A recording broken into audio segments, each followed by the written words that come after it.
Language को उनकी जो बिल्कुल अनपार्लियामेंट्री है और जिसका कोई उनको इजाजत नहीं है इस बात की कोई कहने की किसी कौम किसी बिरादरी को, बल्कि इनके खिलाफ सख्त कार्रवाई होनी चाहिए, इनको पार्टी से निकाला जाना चाहिए, इनकी मेंबरशिप खत्म होनी चाहिए। अगर बदूरी के पीछे अगर कोई बीजेपी की साजिश है तो इसको हम बर्दाश्त नहीं करेंगे। इसको साजिश को खत्म करने के लिए प्राइम मिनिस्टर को साहब को इन्हें पार्टी से निकाल देना चाहिए।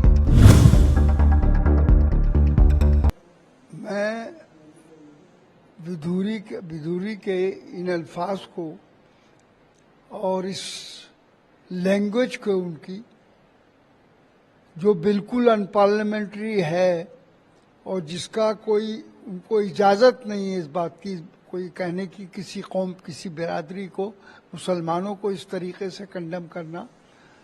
मुसलमान वो कौम है कि जब हिंदुस्तान अंग्रेजों की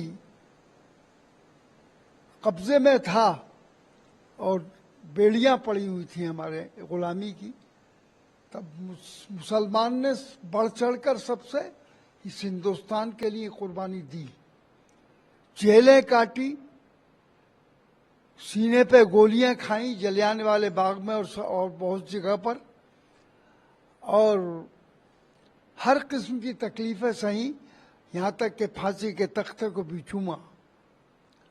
कितने उलमा शहीद हुए, फांसी पर चढ़े, और ये तारीख गवाह है।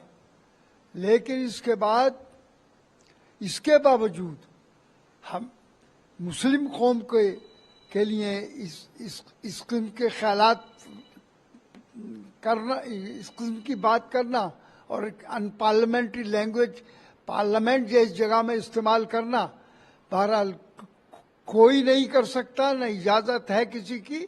और जबकि स्पीकर साहब वहां पर मौजूद हैं, जो कोई कंट्रोलर हैं उसके हाउस के, बहरहाल उनकी मौजूदगी में, और उन्होंने बहरहाल जो कुछ भी कहा है, लेकिन ये नाकाफी है। बल्कि इनके खिलाफ सख्त कार्रवाई होनी चाहिए, इनको पार्टी से निकाला जाना चाहिए, इनकी मेंबरशिप खत्म होनी चाहिए। उससे पहले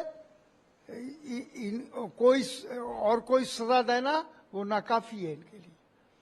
और हम बहरहाल देश हमारा भी है, हम भी इस देश के मतलब ये मालिक हैं, इस देश के अंदर रहते हैं, और सारी बहरहाल हमने हमेशा इस मुल्क को आगे बढ़ाने के लिए, चाहे हमारी हुकूमत रही हो या ना रही हो, लेकिन बहरहाल हमने मुल्क के लिए, मुल्क की भलाई के लिए, मुल्क की तरक्की के लिए हमेशा काम किया और आज भी कर रहे हैं।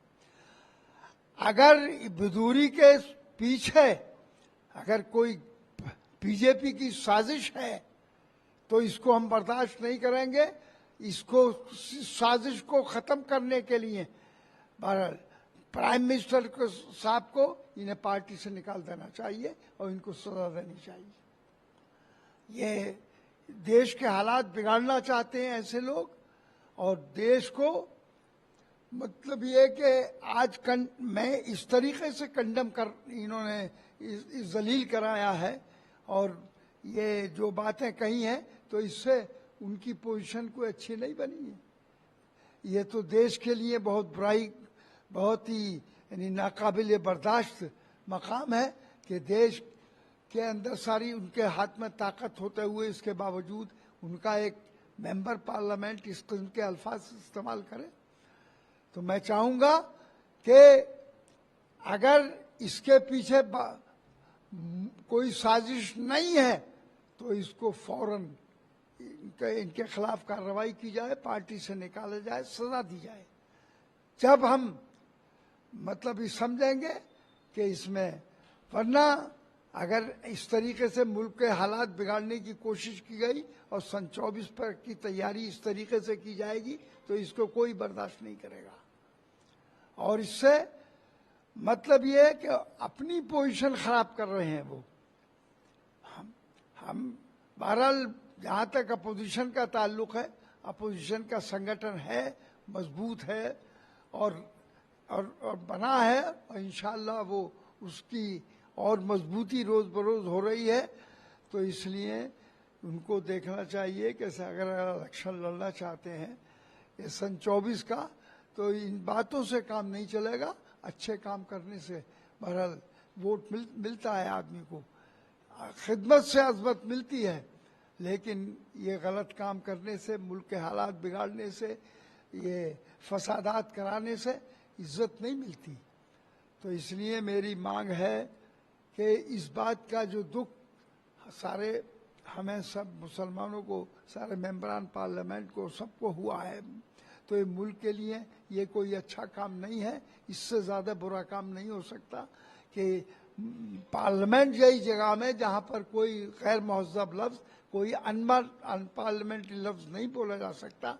अगर कोई मेंबरान अपनी तकरीब में कोई बात कह देता है तो उसको स्पीकर साहब उसमें से निकलवाते थे स्पीच से, लेकिन इतनी गलत लैंग्वेज और इस अंदाज में पार्लियामेंट के अंदर इस्तेमाल करना ये बिल्कुल नाकाफ़ी। अगर कोई एक्शन नहीं लिया जाता है तो बहरहाल हम सारे अपोजिशन के लोग बैठकर कुछ न कुछ इसमें फैसला करें। हमसे जुड़े रहने के लिए हमारे YouTube चैनल को सब्सक्राइब करें और नई वीडियो की नोटिफिकेशन के लिए बेल आइकॉन को दबाएं। अगर आप ये वीडियो Facebook पर देख रहे हैं तो लाइक जरूर करें और ज्यादा से ज्यादा शेयर करें। धन्यवाद।